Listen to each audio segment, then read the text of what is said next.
America और Saudi अरब के बीच में न्यूक्लियर डील की जो मंजूरी है, यह कोई साधारण घटना नहीं है। वो भी ऐसे वक्त पर जबकि ईरान अकेले दम अमेरिका और इजराइल जैसी महाशक्तियों से भिड़ रहा हो। अमेरिका और ईरान की जंग का प्रमुख कारण न्यूक्लियर ही था। यानी अमेरिका और इजराइल कभी नहीं चाहते थे कि ईरान परमाणु शक्ति देश बने, क्योंकि अगर ऐसा हुआ तो अमेरिका की तो खैर बात नहीं, लेकिन इजराइल के अस्तित्व पर बात जरूर आ जाएगी। ईरान न्यूक्लियर बनाने के बेहद करीब था। ईरान के पास 60% से ज्यादा एनरिच किया हुआ यूरेनियम था।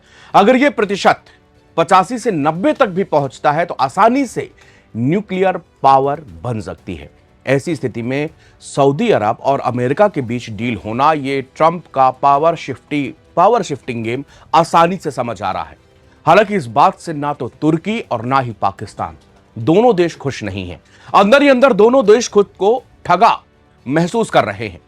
पहले इस डील को हम लोग थोड़ा समझते हैं कि क्या है, इस डील के अंदर क्या लिखा गया है, उसके बाद यह अहम क्यों है, इस पर चर्चा करेंगे।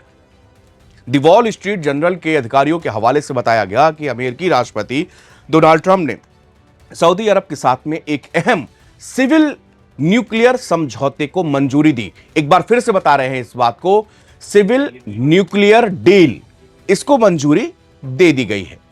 अब इस समझौते से सऊदी अरब को अपनी जमीन पर यूरेनियम संवर्धन यानी कि एनरिचमेंट करने की इजाजत मिल सकती है। इसके अलावा अमेरिका के पिछले न्यूक्लियर समझौतों के उलट सऊदी अरब के साथ हुए समझौते में कोई भी सेफ गार्ड शामिल नहीं है। देखिए किस तरीके से यह एग्रीमेंट के अंदर कोई भी सेफ गार्ड इसमें शामिल नहीं किया गया है। ज्यादातर अमेरिका पारंपरिक रूप से कभी भी सिविल न्यूक्लियर प्रोग्राम, जिसको हम लोग नागरिक न्यूक्लियर प्रोग्राम भी कहते हैं, हथियारों के विकास में इस्तेमाल होने से रोकने के लिए सबसे ज्यादा जरूरी माना जाता है। आसान भाषा में अगर इसको समझें तो अगर आप यूरेनियम का एनरिचमेंट कर रहे हैं, न्यूक्लियर की तरफ आप आगे बढ़ रहे हैं, तो इसका इस्तेमाल आप हथियार बनाने में नहीं करेंगे। यानी कि आप न्यूक्लियर का इस्तेमाल आप हथियार उससे नहीं बना सकते। सेफ गार्ड का मतलब यही होता है। 30 साल तक चलने वाले और अरबों डॉलर के इस समझौते से अमेरिकी कंपनियों के लिए सऊदी अरब के नागरिक न्यूक्लियर प्रोग्राम को बनाने में अहम भूमिका निभाने का रास्ता खुलेगा। यानी कि अब अमेरिकी कंपनियां यहां पर आएंगी सऊदीया में और वो इस प्रोग्राम में साथ देंगी, लेकिन कोई भी दूसरी विदेशी कंपनियां या विदेशी प्रतिस्पर्धा को इससे काफी हद तक बाहर रखा जाएगा और कोई नहीं आएगा। इस पूरे मामले की जानकारी रखने वाले सूत्रों के हवाले से रॉयटर्स बताता है कि ट्रंप प्रशासन आगे आने वाले दिनों में इस समझौते को कांग्रेस के सामने पेश करने की योजना बना रहा है। इस पैकेज में 123 एग्रीमेंट नाम का एक दस्तावेज भी शामिल है, जो कि विदेशी देशों के साथ अमेरिका के न्यूक्लियर पार्टनरशिप को कंट्रोल करता है। हालांकि रॉयटर्स की रिपोर्ट के मुताबिक इस समझौते में गोल्ड स्टैंडर्ड शामिल नहीं है।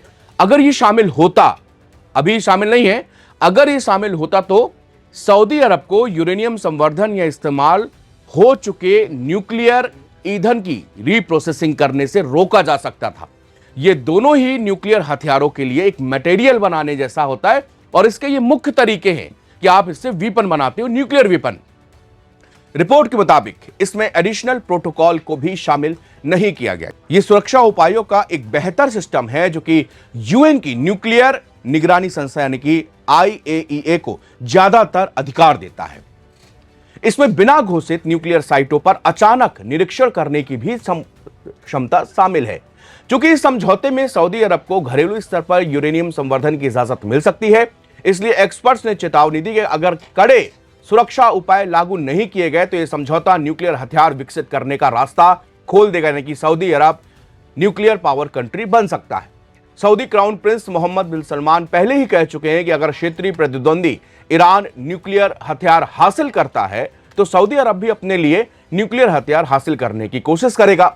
खास बात यह है कि CNN की एक हालिया रिपोर्ट में कहा गया है कि इस समझौते के तहत सऊदी अरब के लिए इंटरनेशनल एटॉमिक एनर्जी एजेंसी यानी कि IAEA के एडिशनल प्रोटोकॉल का अपनाना जरूरी नहीं है। यह एक बेहतर वैश्विक निरीक्षण व्यवस्था है जिसका मकसद नागरिक न्यूक्लियर गतिविधियों पर निगरानी को मजबूत करना है कि कहीं आप इसकी आड़ में कोई वेपन तो नहीं बना रहे।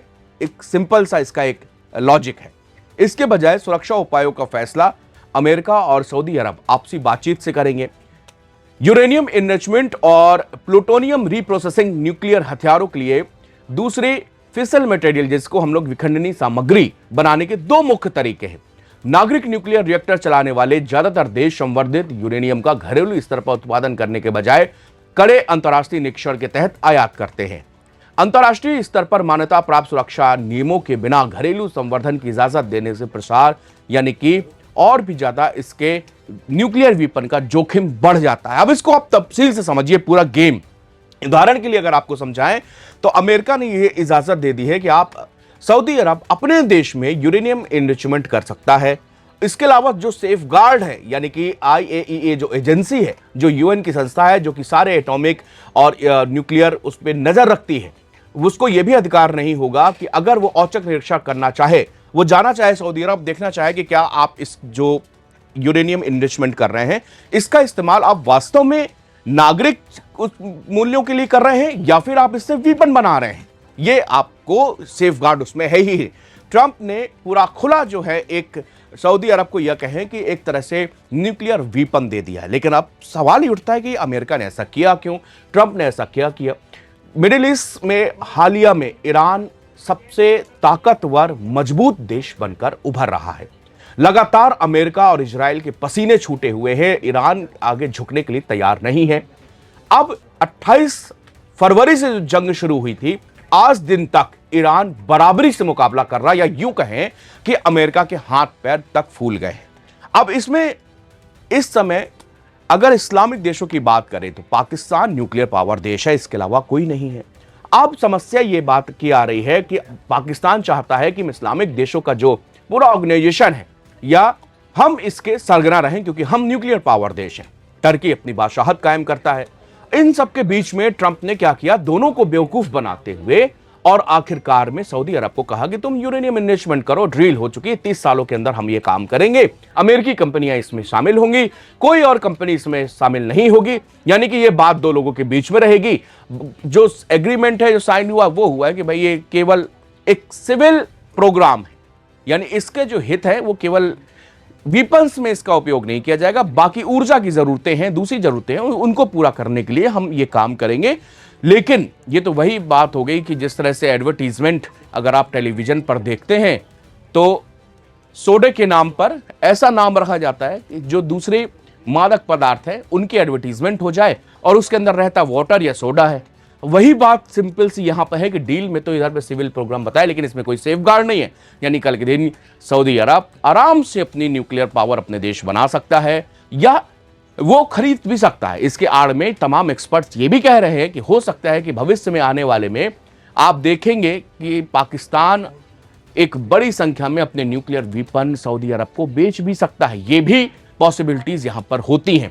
तो ये पावर शिफ्टिंग गेम है और सऊदी अरब को अब दिखाना चाह रहे हैं कि अमेरिका और राष्ट्रपति ट्रंप की देखो इस हमारा दोस्त है और हमने इसको बहुत आसानी से न्यूक्लियर वेपन हासिल करने दिया है। वहीं ईरान के अंदर जो देश आज लड़ रहा है उसके यूरेनियम भंडार में सबको परेशानी है, खतरा है, लेकिन सऊदी अरब के न्यूक्लियर से खतरा नहीं है। यहीं पर आपको जो ये विदेशी मुल्क हैं इनके दोहरे मापदंड दिखाई देते हैं। इनके लिए ना कोई नियम है, ना कायदे हैं, ना कानून है। ये नियम कायदे कानून सब उन देशों के लिए हैं जो कमजोर हैं, छोटे देश हैं।